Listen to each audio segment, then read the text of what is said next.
Welcome. And as Macy just put into the chat, we're giving attendees a chance to file in and we'll be starting very shortly. About 30 more seconds, maybe.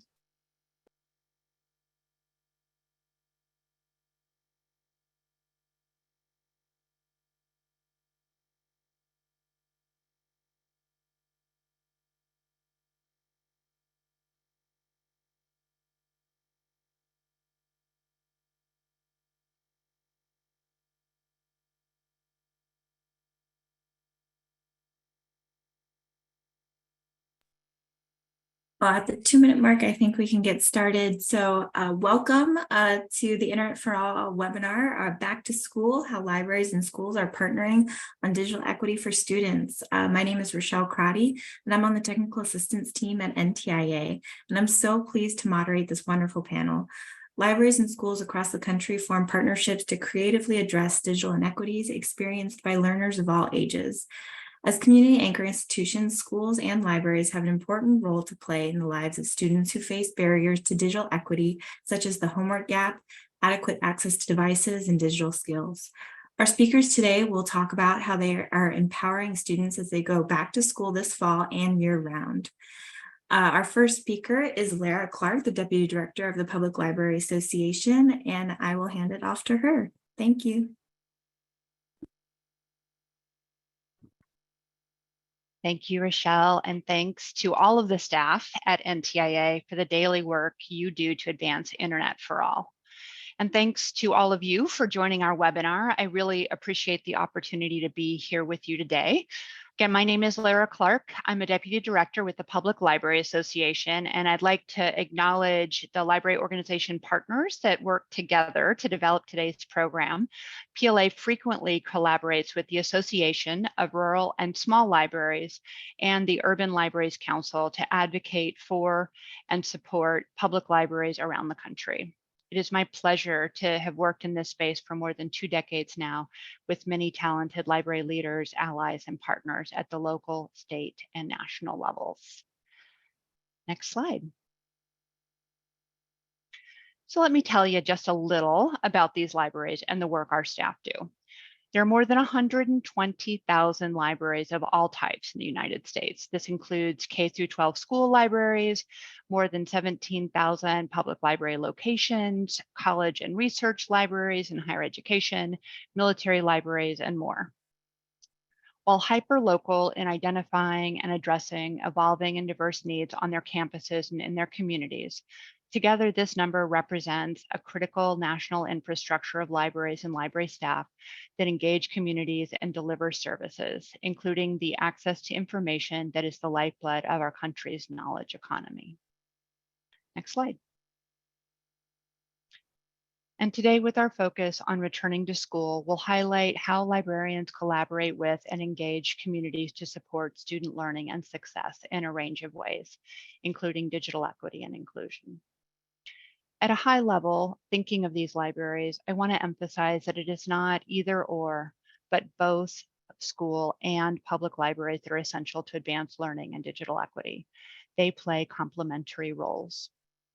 Since 1992, a growing body of research known as the School Library Impact Studies has consistently shown positive correlations between high-quality library programs and student achievement. Data from more than 34 statewide studies suggest that students tend to earn better standardized test scores in schools that have strong library programs. In addition, newer studies conducted over the last several years show that strong school libraries are also linked to other important indicators of student success, including graduation rates and mastery of academic standards. Public libraries can and do complement the work of our school librarian colleagues, and this toolkit that is linked here provides some examples and advice if this is an area that you would like to grow or learn more about. My experience with public library staff is that they are master collaborators. New Public Library Association data confirms that virtually all libraries have at least one external partnership, and schools are the single most common of these.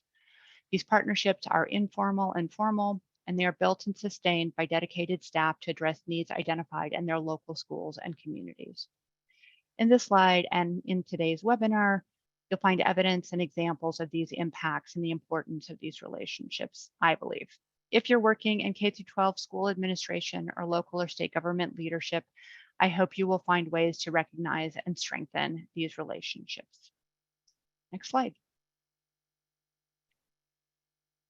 These partnerships with schools and libraries and with parents, caregivers, and their local library staff are so essential because we know that learning does not and cannot stop when students leave the classroom and the school building. In fact, this month marks a transition from public library summer learning programs to launch what is sometimes called the summer slide in reading when school is out, and back to school curriculum and school library visits and co-teaching. This is 24/7 and 365 days a week work, 365 days a year work, programs and services for students and families. Next slide. I'm sure most, if not all of you, have heard and understand the term homework gap, which is focused on students who lack the home broadband access to complete online learning. I would like to apply the most holistic terms of digital equity and inclusion to speak to broadband, devices, skills, digital resources, and applications. This is the total package in my mind, and the interconnectedness of these may not always be obvious to those of us who are deeply and ubiquitously digitally connected. The thing most people understand now about public libraries is that we are as likely to provide public access to computers and the internet as to books. But we also are increasingly extending this technology access with free Wi-Fi access and hotspot and device lending. In fact, in a survey that we did a few years back and are about ready to update, we found that about 1/3 of public libraries, and this was before the Emergency Connectivity Fund. So back then in 2020, about 1/3 of public libraries were lending hotspots, and I would expect this to increase. And often device lending is bundled with those hotspots because those deficits often go together. But another newer piece of this is extending the technology access with free Wi-Fi access in this hotspot and device lending. Also newer for my public library colleagues are digital navigator programs and related outreach and support for enrollment in the Affordable Connectivity Program and other low-cost internet efforts. So it's not just about having folks come to the library, but it's also about the library reaching out and engaging folks and in helping to raise awareness of these low-cost programs, in part because we know relying on library technology is not enough. PLA recently added training to help library staff and patrons through the ACP enrollment process, and there's a link to that. I know there's other tools and resources that are out there from Education Superhighway and others as well. And we've seen a lot of growth in this program in terms of more than 20 million folks connected, but knowing that more than half of eligible applicants are still not being reached. So the outreach and awareness continues to be important. The other pieces of this that sometimes get lost, I think, when we focus on broadband and devices is the importance of trusted and knowledgeable staff that are working to build digital and information literacy in our school and public libraries. We know that about 90% of public libraries are offering one-on-one or informal or digital literacy classes, and that this is a growing role from how to get an email to coding, that entire spectrum of support that students need, but also their parents enable to support their students' learning, their children's learning. And then lastly, also about enabling access to research and learning digital resources. When folks are connected at home, that means the library virtual branch is never closed to them, whether that's the school library resources or the public library resources that help them do their science fair projects in the middle of the night and complete their homework assignments. So this is how I like to think of the entire package of digital equity resources that are enabled through libraries. Next slide. And here's my ask, or one of my asks, that right now is the time states are gathering and reviewing and updating their digital equity plans to be submitted to NTIA before the end of the year. I'm guessing that many, if not all of you here with us today know this. And I hope everyone in our virtual meeting will advocate for school, public, and college libraries to be included among their community assets and funded to advance digital equity in coming years. I think we can all agree that no one entity can do this alone, and libraries deserve recognition and support to continue and expand programs and services for all, but especially those most vulnerable, including low-income families, rural families, English language learners, and more. Next slide. Finally, my last piece of this is that we are on the cusp of National Library Card Sign-Up Month, which is a national recognition I fervently celebrate every September. I celebrate that a majority of US residents are, quote, registered users of their public libraries, which is more than 165 million people in this country. Our public libraries are among the most widely used and trusted local government entities. Since 1987, this back to school time also gives us an extra reason to highlight that a public library card is an essential back to school supply. In fact, a library card is elemental. It is used to check out laptops and hotspots. It provides middle of the night access to online resources to help with science fair projects. It lets families get free passes to museum and national parks, games, movies, music, craft kits, ebooks, audiobooks. I think you all get the idea. So I will just encourage you to join me in this celebration that happens every September. And turn to the last of my slides.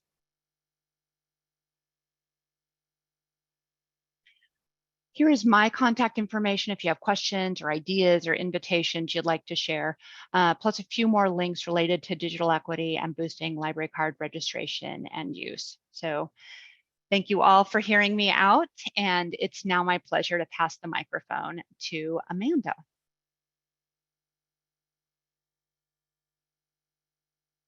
Thank you so much, Lara. My name is Amanda Kordowski, and I am going to talk about what the school perspective looks like when schools collaborate with public and academic libraries. So I am from Oklahoma, and I am a library director for a suburban school district, and we have about 16,000 students in our school district.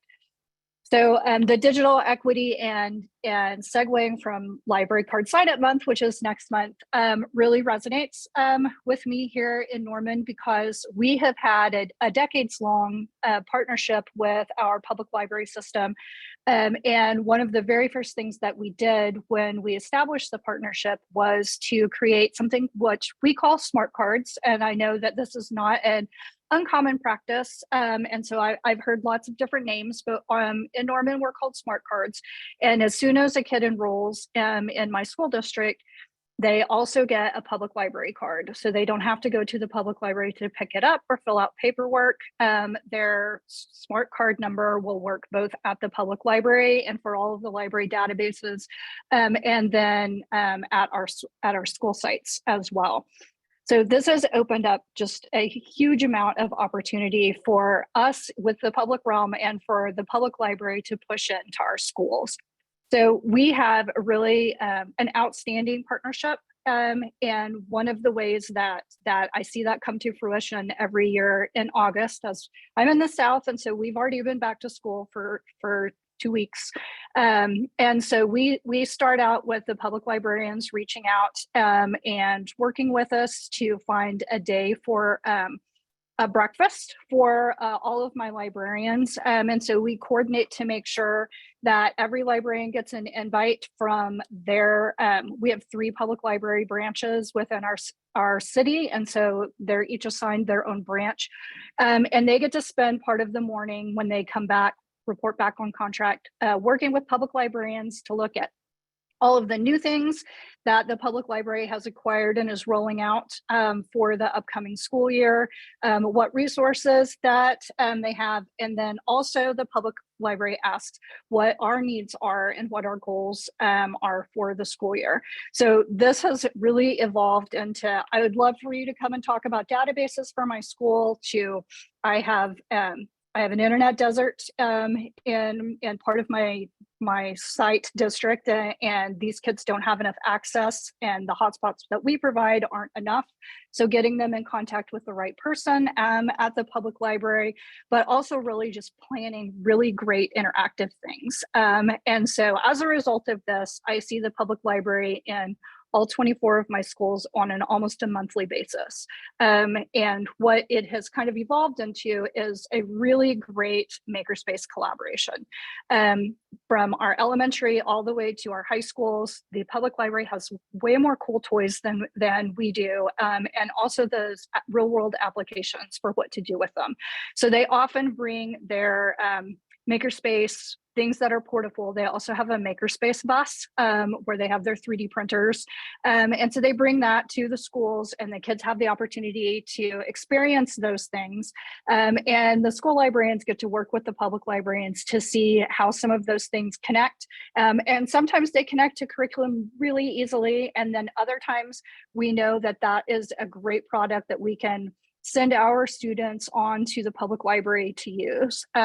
Because our joint philosophy is that my library learners are the public library's patrons, who will eventually become voters, who currently really support our libraries here in town, and we would love to see that continue. So besides our partnerships with our smart cards and our back to school breakfast, we almost every school has some digital learning days, or at the high schools, they block off a whole week and call it Maker May. And this started as a collaboration with Maker Tools between the public library and the school library, and has expanded to include the academic library, as the University of Oklahoma is in our city, and they are also very eager to collaborate and to plan with us. And so our kids have the opportunity to really experience a lot of different resources, both from public library and from academic, that they would not normally get to experience in the scope of a school day. So my favorite collaboration that we do, however, happens in the summer. And this was a very long time planning. We have a learning bus that we launched in the summer of 2021. And it is an old school bus that has been wrapped in really cool looking makerspace and a learning bus wrap on the outside, and is full of buses, full of books.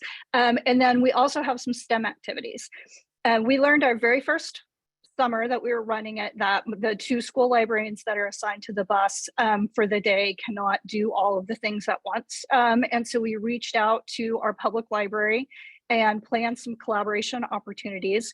We had picked our bus route based on some collaboration already with the public library, because they had data that showed us which areas of town where kids participated in summer learning and where they didn't. And so we tried to target those students that didn't necessarily have the opportunity to go to the public library and participate in all of those activities. So we brought the library to them. At the end of every summer, we kind of do a postmortem and look at what our attendance was at all of the different stops. And then do we need to adjust those stops somewhere, or move the public library coming from one stop to another.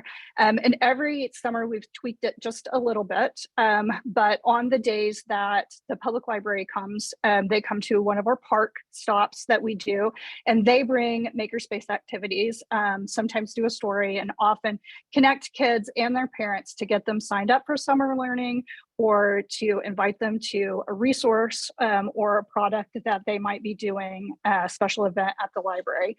And we have seen an increase in our attendance with the learning bus, and also with the public library in attending kids who come from the learning bus directly over to the public library to get resources.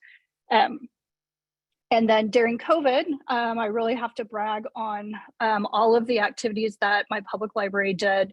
We, as many across the country did, adopted a learning management system during COVID, and made cheat sheets for getting started as a parent using Canvas or using Seesaw, which are our two learning management systems for elementary and secondary, and then shared those sheets and helpful tips and tricks and troubleshooting ideas with the public library. So as parents were calling for help, they could get help either at the public library or at the school library.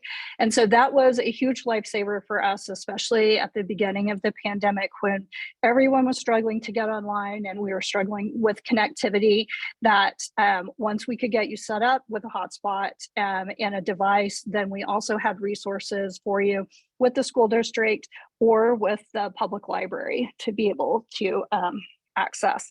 And then finally, my last collaboration that is really just getting off the ground is our growing interest in having some workforce development and internships. So in Oklahoma, we are rolling out the idea of high school kids getting to experience some internships and see really firsthand what a job looks like that they think they might be interested in pursuing after high school graduation. And so we have placed several of our students as interns with the public library system, and they've gotten to experience a day in the life of a shelver or a librarian or a children's librarian to really see if that's something that they might be interested. And so we, and I can talk for an hour all by myself about the great collaborations that we have had with the public library. One of the most oft asked questions that I get about schools and public library partnerships, especially in Oklahoma, is how do you reach out to your school and ask or find somebody to collaborate with? So I am the director of libraries for a district. And so I would recommend, if you are a public librarian and someone has that title within your school district, that's who I would reach out to first. I do know that this job is not a common job in many states anymore. There are only a few of us in Oklahoma. And so that makes it a little bit tougher to be able to reach out to collaborate.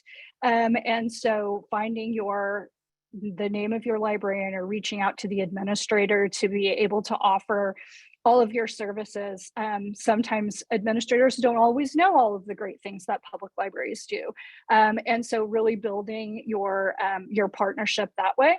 And something key to remember is, like, as public librarians start planning summer learning way back in the winter, early fall, we start planning for back to school about the same time.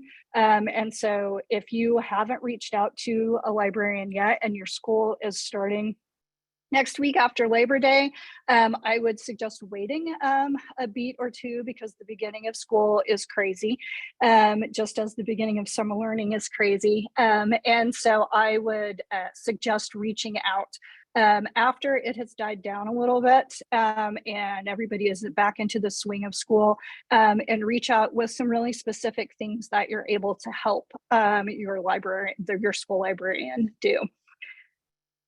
So I am going to hand it over to Misty next, and she is going to talk about all of the great things on the public side. Misty?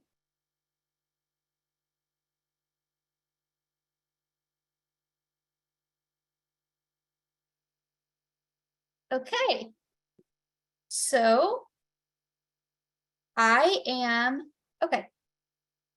Yeah, there I am. I am going to talk to you about the public library, and for the comment in the chat about rural libraries, I am about to light it up with some rural library action here. So I am Misty Hawkins, and I am the Regional Library Director of the Arkansas River Valley Regional Library System.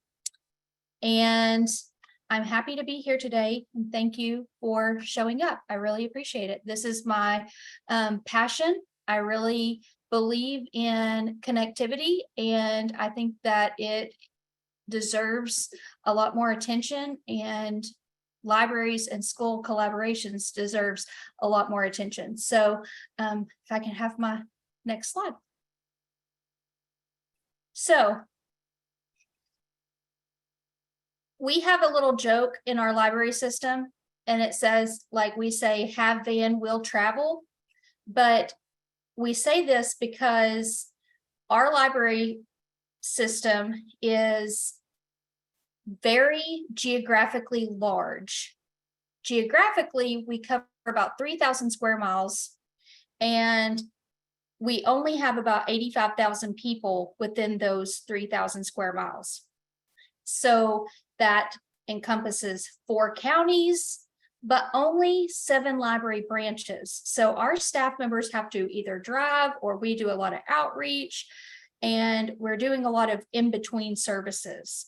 We have 15 school districts, and we do not have a wonderful Amanda to connect us with our 15 different school districts. So we are actually doing all of the connecting ourselves. It's the responsibility of our branches. It's the responsibility of our office, the regional library system, to connect with the school districts.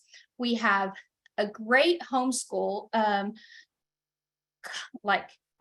community, but we have various communities of homeschool families, and we also have 2 universities in our area.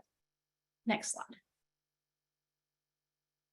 So what do we do with those? We do not have tribal libraries in Arkansas, although we are right next to Oklahoma, so you would think that we might, but we do not have any tribal libraries. But we partner with our schools to provide, of course, the hotspot lending. I know that that is just something that, like Laura said, that a lot of our libraries, our public libraries, are distributing hotspots. We are doing hotspots to the home, so that the students will be able to have access at home as well as at school. But we also have our Wi-Fi, we have in-house access, we have outdoor access. Our outdoor access is actually expanded. So we have antennas on our branches so that it expands the Wi-Fi so they can receive better service. We've had our speeds increased, and we really try to make sure that we have, like, our primary relationship, I guess, with our public and private schools is that we partner with them to make sure that the kids have their library cards. And then we want to make sure that they know the resources are online, that all of the resources that we have available, that they're aware of. That includes things like the Affordable Connectivity Program. So we want to work with our school districts, and we want to send out as much information as we can as soon as we're aware of it. We want to make sure that our schools are aware of it as well, because they have hands-on, one-on-one access with the students. So if we send information to the school districts, then they can send out the different services like ACP and Digital Learn or something like that. Our primary focus are hands-on, and what we've done over the years, we've really found that our homeschool communities, we provide a lot of support to them through digital services, because we provide things that they don't have access to at home. So whether that be due to financial restraints or due to just maybe they have no cell phone service, maybe they have they live in an area, which this is very real in our situation. They live in an area where they don't have any cell service, so they can't even use a hotspot. So they have to come to the library. So we've really noted that, and we've plugged in, and we've really made a conscious effort to help and we've really made a conscious effort to make sure that all of our services and our resources are going to these entities. Sorry, I'm turning off my chat so that I'm not gonna pay attention to that. I was getting distracted. Okay, so my next slide. The other aspect that I wanted to focus on today is what about we do focus on the children, and we absolutely associate children with schools, but what about their parents or their caregivers? We at the public library we look at beyond K through 12. You know, we're looking at the whole person, and we really want lifelong learning. And so we look at the ways that we can improve the quality of life for the entire family. And so we've really taken an effort to improve our partnerships with our adult learning, our Adult Learning Alliance, and we distribute hotspots through the Adult Learning Alliance, and that allows people to get their GED. They do ESL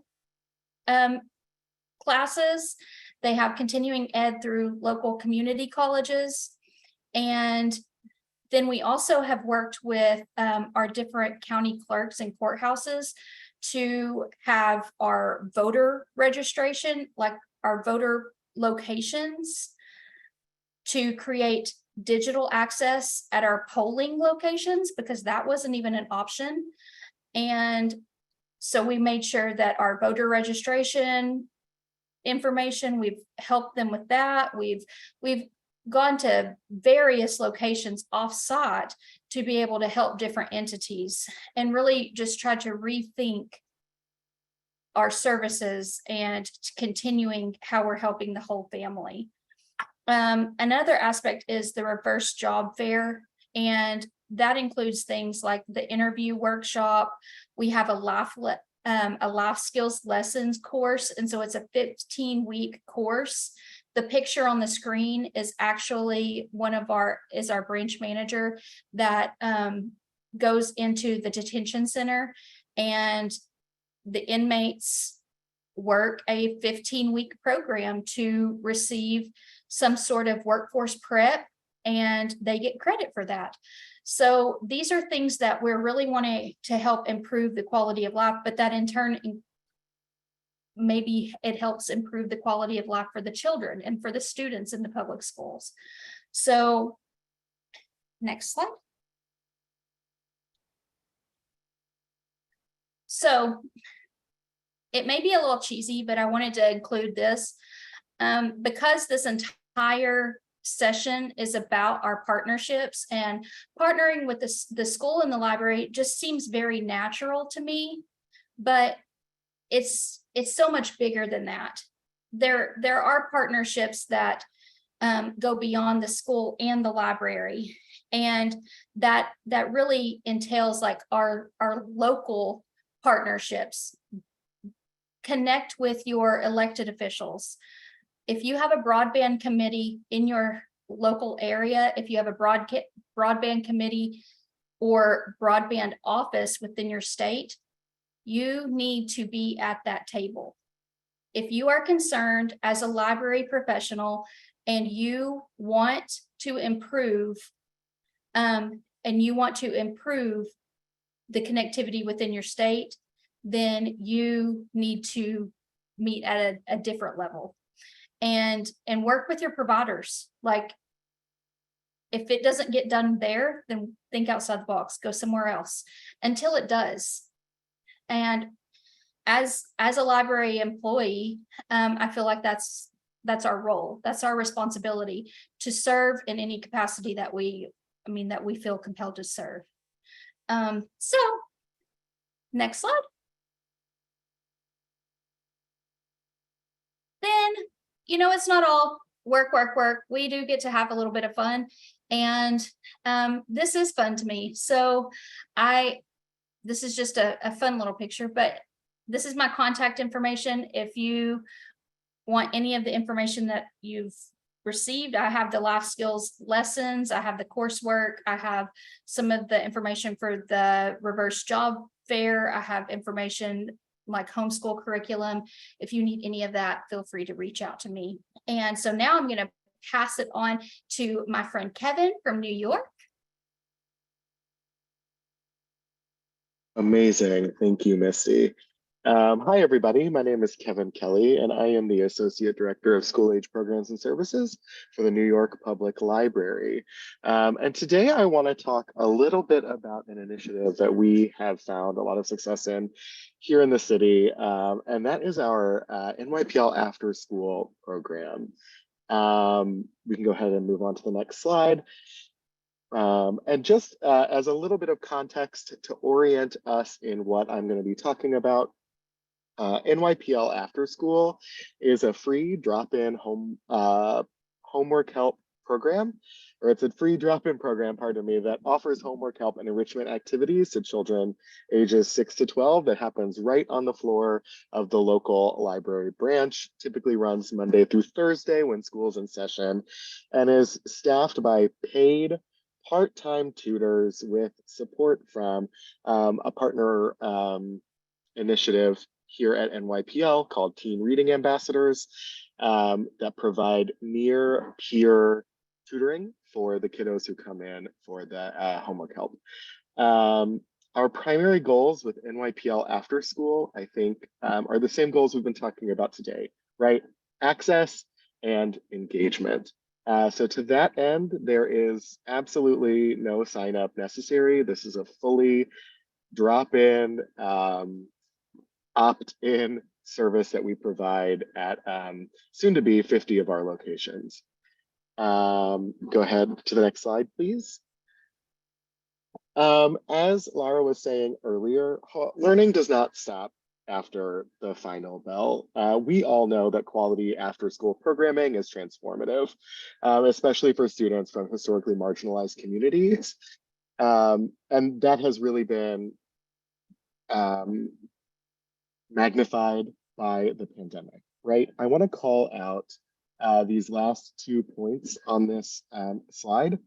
If you've worked in a library, you know that homework help is probably the most frequently requested program by parents. At least, well, I don't know. I don't want to proselytize to people who this might not be the reality, but here in New York, homework help is consistently the #1 asked for service in a library. And that need has only increased since all of the disruptions from the last few school years. In New York City alone, by the 6th grade, it has been found that children born into poverty are likely to have experienced 6,000 fewer hours of enrichment time than compared with their more affluent peers. This is a study from a few years ago, so I can only imagine that that has been only exacerbated by the effects of the pandemic. We can move on to the next slide, please.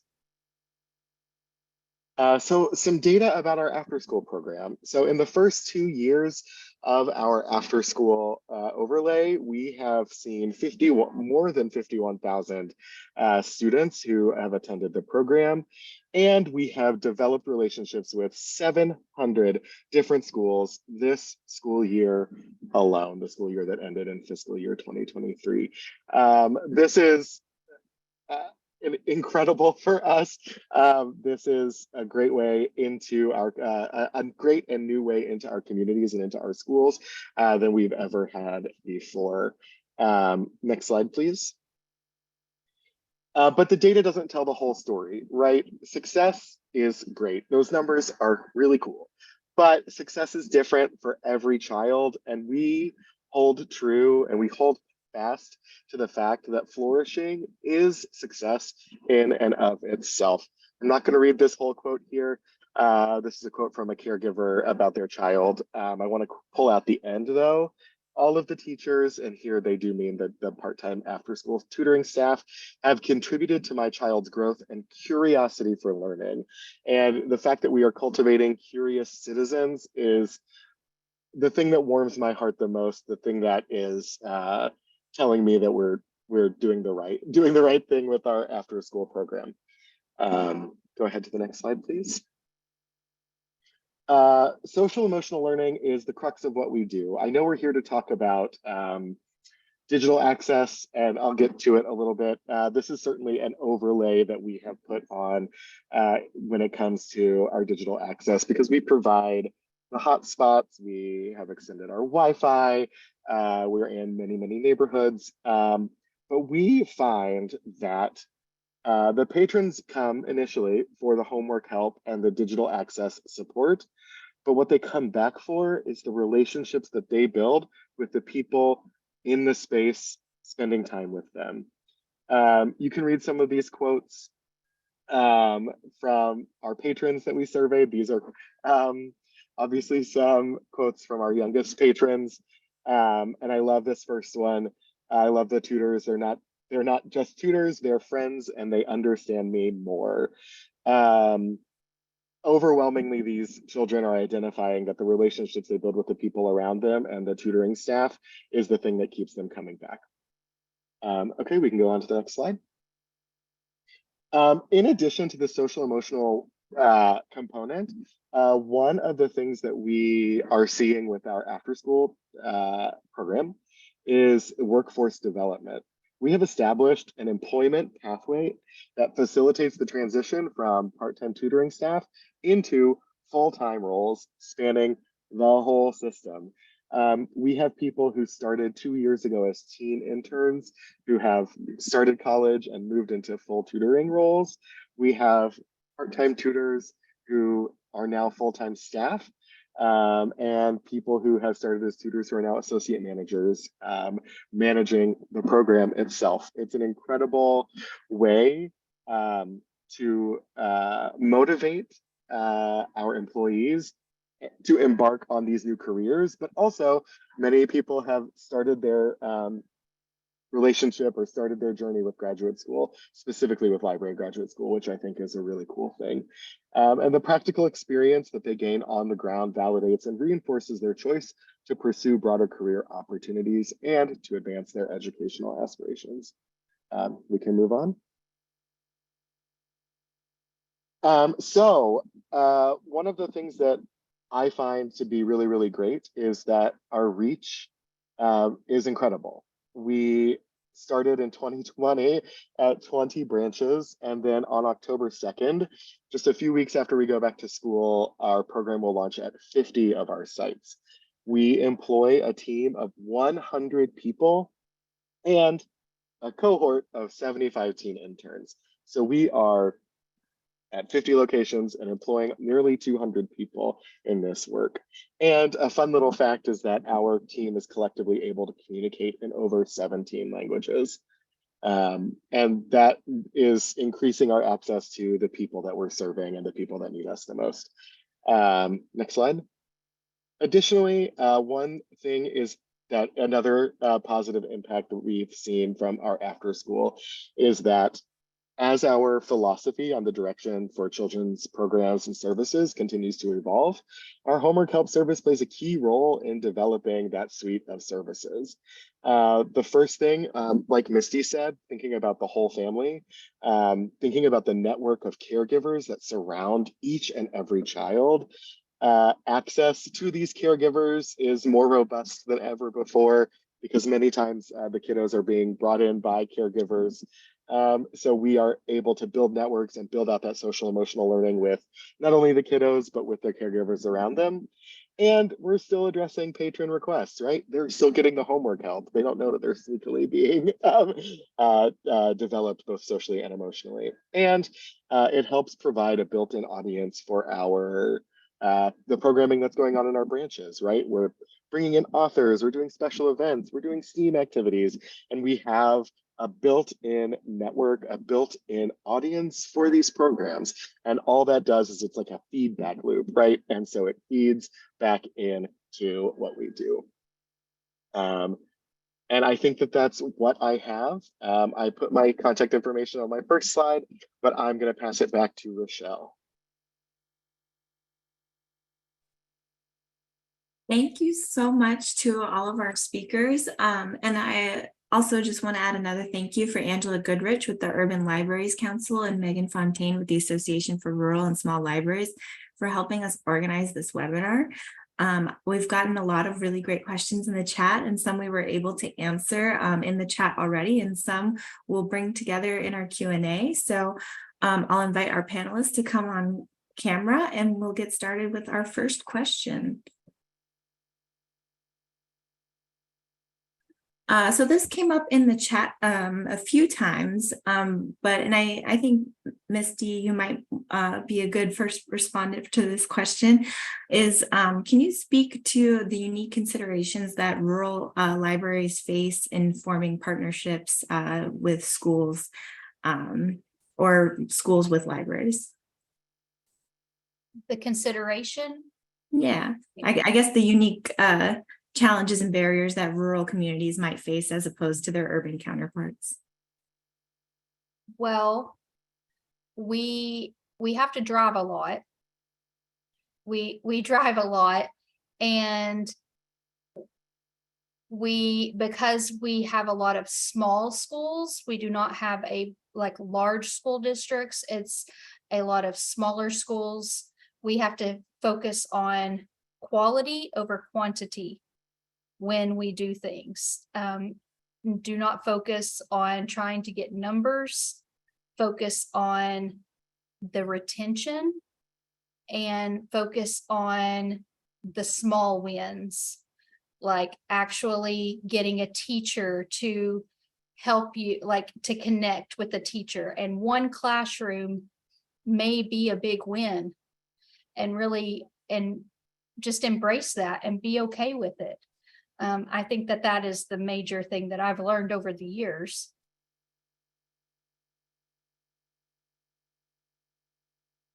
Thanks, Misty. Anyone else would like to respond to anything about the relationship between schools and libraries in rural communities?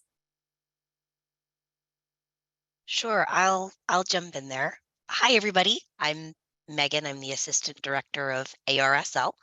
I would just yes and what Misty said, that it absolutely is a question of how you define success and effectively communicating what that would look like to your potential partner or stakeholder.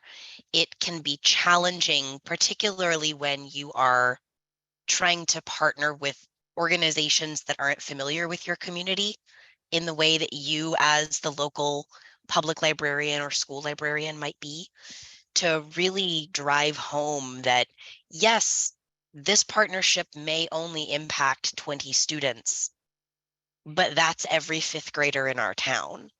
You're impacting an entire cohort of students with what may seem like a small or insignificant partnership project. Before school started, I invited school librarians and our public staff to have a meeting the first 2 weeks before school started, just to ask, release, talk. And one of our school districts said they had $1,000 in their book budget. $1,000 was their book budget for the school library. And every single year, they get one audiobook. That's it. That is the importance of what we do, is we connect with them, because now that means we know where we need to support them. They don't have audiobooks. They need access to the ebooks, to the online, whatever, and we can show them how to do it. And if they don't know, then we have to be the ones to do that. So yeah. And I'll second what Misty just said, that my district is mostly suburban, but I do have rural areas in my school district. And one of the issues that we had was, it doesn't matter if I give these kids a hotspot during COVID, there's nothing to connect it to. So we have worked with our public library that direction. And on their own, they started installing these amazing Wi-Fi benches that are solar powered. So they charge up with the sun and have Wi-Fi access. And if you sit down, you can download books for free. You don't have to have a library card to do it.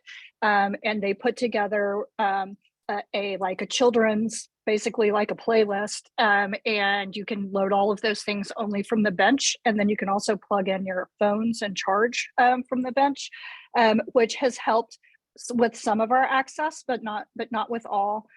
But outside of large districts, our issues are the same as Misty describes, that we have many, especially rural schools that haven't had a book budget in decades, or at least the last 10 years, they haven't had a book budget. So being able to supplement or put together book kits. My library is a system and serves many counties beyond mine. And so they do book kits and we'll check out. So it works perfect for literature circles or having a group of kids that will read, but they are always open to listen to what we need and to order the books on our state awards list and automatically put together book kits for that, but then to really listen to what schools are looking for and build book kits and even STEAM kits that way. I have a list of the STEAM kits that we use for my districts, but we always try to,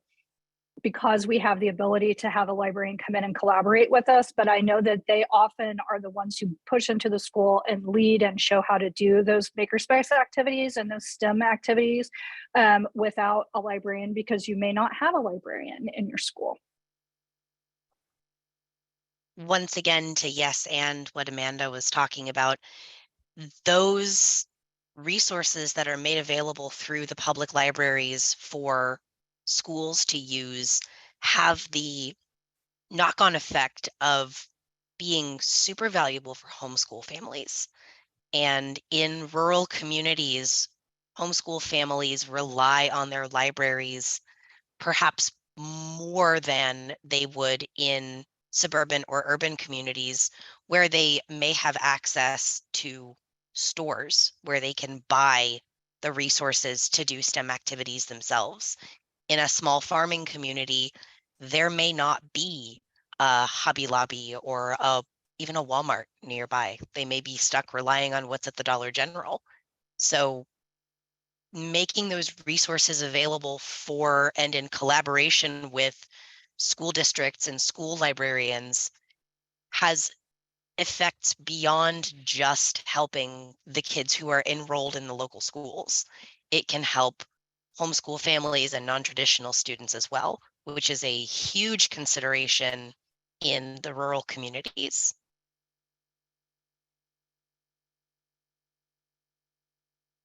Thank you, Megan, Amanda, and Misty.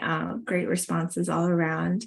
Amanda, you got a question in the chat during your presentation. It was asked, can you give us a detailed examples of the types of activities or resources students are exposed to at the Digital Learning Day in May? Sure. It's one of my favorite things to organize and then to watch happen, because kids get so excited when they see all of the things. So we usually sit down, the librarian plans with the makerspace librarian from the public library and highlights the STEAM kits that they want them to bring, or if there's a focus or a theme for the day. At the elementary level, you'll see lots of Ozobots and Strawbees and Bebots, lots of coding without screens that they do. Currently in my district, podcasting is and has been the hottest thing around for several years. And when we started, our central library, which is the big one, was brand new. It had just opened right before COVID, and they built an absolutely incredible makerspace, and they built a sound lab inside it. And so we had written a grant to get podcasting equipment. but it was only at the high schools. And so one of the most popular things was the public library would bring podcasting equipment to the elementary and middle schools. We have slowly started to add in those resources. So those are great supplemental things. But then at the secondary level, they've brought rigamajigs and DJ boards and virtual reality and augmented reality. They had a Glowforge one time. Usually if they're the design tools, we have like a super fast and quick and easy, you can design this and be super successful and it not make you want to pull your hair out trying to design something on Tinkercad for the first time. So they get something really basic that then everybody gets to do one print when the public library comes to the school. And then we've also done some things that we've just identified as a need, that we need more hands than just the librarian to show how to connect your school Sora Overdrive account to your public library Sora account. And while we have like one pagers and I have a Tango that will walk you through and show you where you need to click, sometimes it's just good to have another person standing there showing you how to connect. And then the public librarian can talk about what, all of the resources that they have, which are much wider and deeper than we have at the school. So we've done a little bit of everything. If you can conceive it, then two librarians put their heads together can come up with a way to get it to work. But primarily coding, podcasting, some movie maker ideas, claymation, and then all of the 3D printing, Glowforge, all of those things that are fascinating but take a little bit of time to be able to do. Amanda. We also got a question about hotspot programs and ACP. So I'll open this up to any of the panelists who'd like to answer. Are there any conflicts in your hotspot programs and participating in the Affordable Connectivity Program or doing outreach with the Affordable Connectivity Program?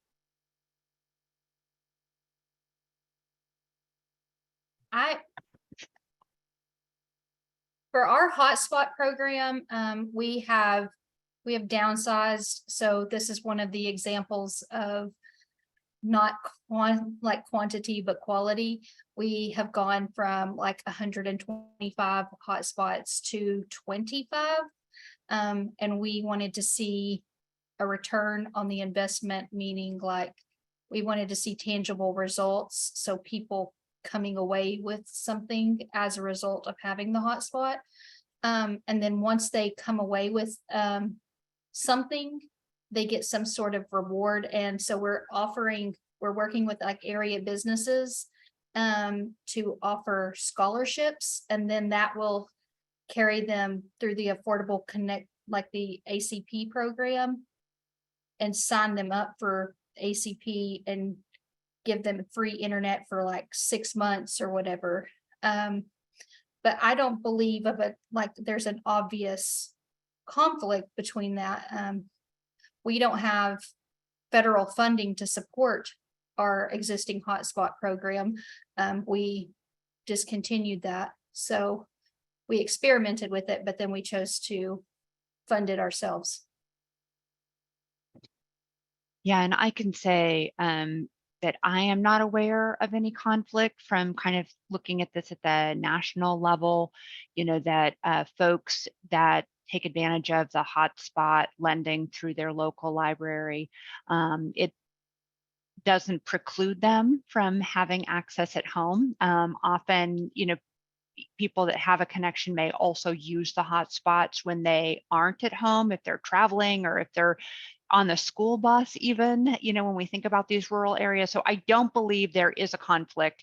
There was a question with the Emergency Connectivity Fund where libraries had to certify that they were lending ECF funded devices to folks that did not have a home connection. So if a library used emergency connectivity funding, that there was, they did have to certify that the person did not have home internet access in one way or another. And they may do that through a community partner. But ACP is a little bit different. So I think that conflict that some libraries might have had with ECF funding is not the case with ACP, because the library doesn't apply for that. The family applies for that. So the family can apply for ACP and also take advantage of library hotspot lending. There's not a conflict that exists there, to my knowledge. Thank you both. We have about 14 minutes left on our scheduled time here. So I'll ask this question unless any others come in. First, libraries or schools looking to form partnerships, how do you suggest they get started? And it's open up to all the panelists. So Kevin, we haven't heard from you if you'd like to start. Yeah, I'm happy to talk about this. From my perspective, the number one way a state government can support their library and their schools is through adequate funding. Period. The number one thing you can do for your students is to provide them with the resources that they need, and that, you know, from a rural place, a rural library or a rural school with limited access. It sounds like money is a big thing in communities here in New York City where we have asylum seekers.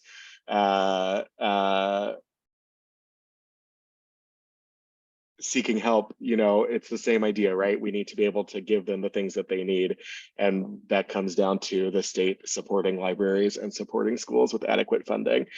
Beyond that, I would say state governments could, at least this is the case in New York City, reduce like the barriers to access when it comes to public libraries, sort of getting their foot in the door with the Department of Education, I would say, has been a big hurdle for us. So if there was like a way that that could be smoother, easier, that would be helpful. But funding, it's got to be money.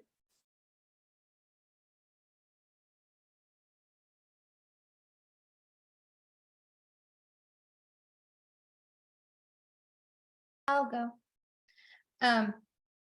So I think that number one, state, federal, listen to the things that we're saying, and not just listen, but do. And we don't just listen to the things that we say we need, but listen to the things that we're doing well.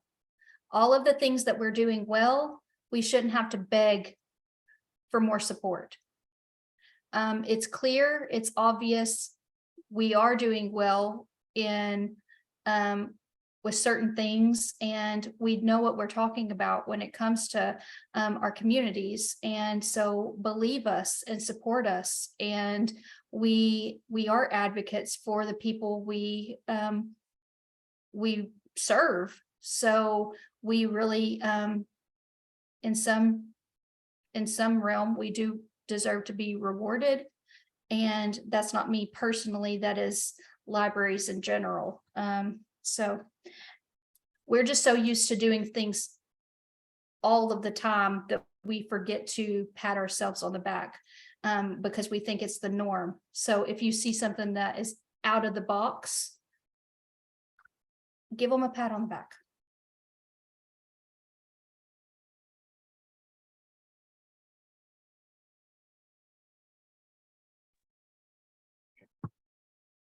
I'll harken back to what I was mentioning before that goes with what both Kevin and Misty said, which is that the state digital equity planning is happening now. So it's a great opportunity to recognize the assets that are available and also support funding and collaboration that will help libraries and schools and other community partners advance digital equity for everyone. So there's this moment that we have in every state to increase awareness of what exists and what is needed, and how can libraries help move the ball on that. So I do think that that's one thing that's in front of us right now. And I'm excited about next year with the implementation of the digital equity funding from NTIA, as well as the competitive grant process. So definitely takes funding, definitely takes awareness, and folks thinking creatively about how we can connect and coordinate across these community anchors that are such powerhouses and are not always connected and supported. And when they are, I think the experience that Amanda shared, for instance, is it would be amazing if we had that in every community.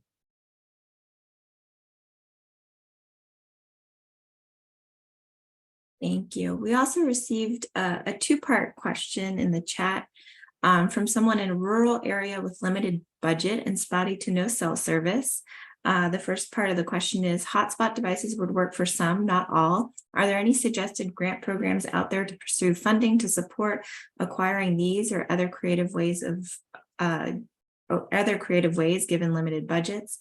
The second part is, has anyone put in place a community-driven device refurbishment program, such as collecting unused devices from community, refurbish or factory resetting and distributing to community?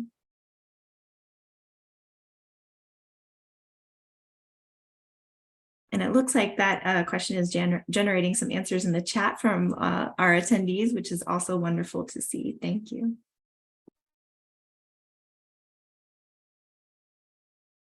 I would say if I think there is some opportunity through the FCC's E-rate program as well for libraries and schools to look at how they can expand access.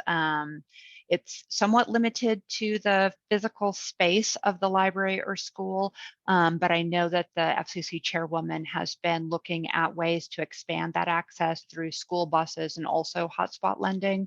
That's not currently available, as Misty said, in the E-rate program right now, but I expect there will be an opportunity for people to comment on the need for this, right? That taking advantage of the broadband connectivity that public libraries and schools have to expand access is something we can do more building off of that foundation. And I think the E-rate program could help us do that. So I think that's one other opportunity, as well as the funding that will be available through NTIA for broadband deployment to improve some of these gaps, to address some of these gaps, as well as the digital equity program. So I think there is opportunity, even if it's not in our hands right now. But I think there's an opportunity to advocate for this, both the state and the federal level, in the coming months and year.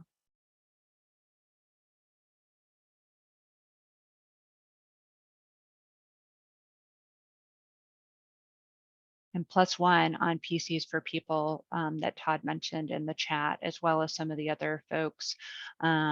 There are a lot of, another place you might check that has some national reach in terms of, you can search by zip code, is everyoneon.org. They partner with a lot of libraries, I know. And thanks again to Arlene as well for talking about the state library. That's always another resource I would recommend to folks in terms of access to digital resources, as well as ways that the state library agency is working with local libraries to improve access.